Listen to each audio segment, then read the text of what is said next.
Is it possible that you are addicted to your smartphone? In this video, we're going to examine the dependency upon and, in some cases, addiction to our phones.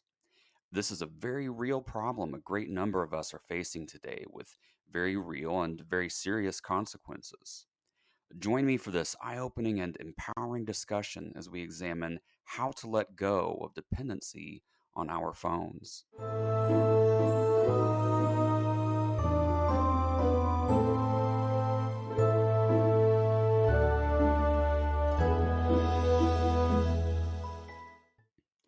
Recently, a friend of mine, along with her teenaged daughter, joined me at my house to watch a new comedic movie that we had all been looking forward to seeing. Shortly after the film started, my friend's daughter's phone began beeping to alert her to a newly received text message. The teenager quickly responded to the text and then, out of respect, switched her phone to silent and set it down in order to focus back in on our movie. It wasn't long before, out of my peripheral vision, I noticed the teen pick her phone back up to check to see if the person had responded back to her text. They apparently had not, for she quickly set her phone down once more. A few minutes later, she again picked up her phone to see whether she had yet received a text in response. This same dynamic repeated itself throughout the length of the entire movie, the teen's attention constantly being drawn back to her phone and away from the moment before her. After the film had ended, my friend and I talked about how much we enjoyed the movie and how funny it was. I could tell her daughter didn't really absorb much of the film because, for all intents and purposes, she wasn't really there. I share this story not to condemn this child, whom I like and care for a great deal, but rather as a cautionary tale, something from which we all can learn. Addiction, as it relates to this discussion, can be defined as a compulsive or chronic need for a habit performing behavior.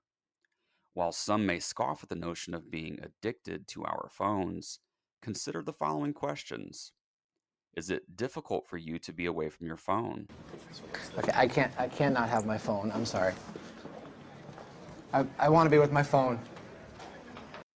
Does it bother you a great deal if you accidentally leave your phone somewhere? Does it upset you if you're in an area with no cell service? Is it challenging for you to turn your phone off? Do you always keep your phone by your side? Do you frequently check your phone to see if someone has responded to a text message you sent? Do you always react when your phone prompts you? Do you check your phone first thing in the morning when you wake up? I was a corporate guy during the window when BlackBerry phones first hit the market, the precursor to the modern day smartphone. BlackBerry phones were the first mobile devices which allowed us to send and receive email, along with the capabilities to text and make phone calls. These BlackBerry phones became so addictive, particularly amongst the corporate elite, that they were commonly referred to as crackberries. We call them crackberries.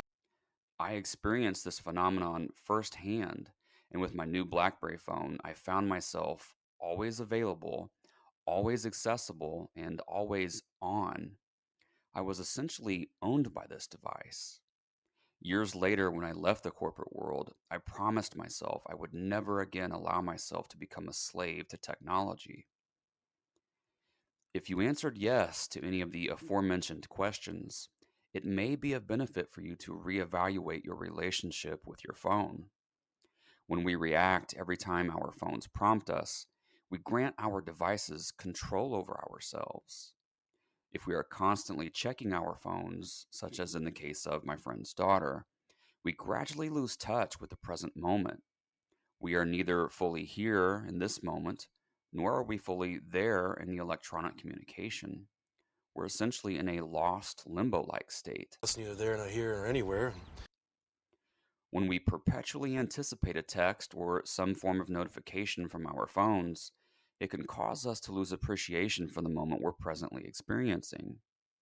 One of the tendencies of the ego is to look to a future moment for some form of gratification, which is not in and of itself inherently bad, but the drawback is that it diminishes our ability to be present and can cause us to lose touch with the joy of simply being. Set aside time every day for your phone to be off. It does not serve us to be constantly accessible to the whims of others. When your phone is on, decide whether you wish to check it as opposed to unconsciously reaching for your device over and over again. When you observe the urge to check your phone arise in your consciousness, stop and ask yourself why this urge is there. Simply bringing awareness to the behavior can help move you back into the power position. When your phone beeps to alert you to a new notification, ask yourself whether reacting to its prompt is really something you desire to do in this moment. And further, consider turning off the prompts for the apps that truly are not important. Technology can be of great benefit to humankind and can serve us in a great number of ways, but we must make certain that we are using our technology as opposed to our technology using us.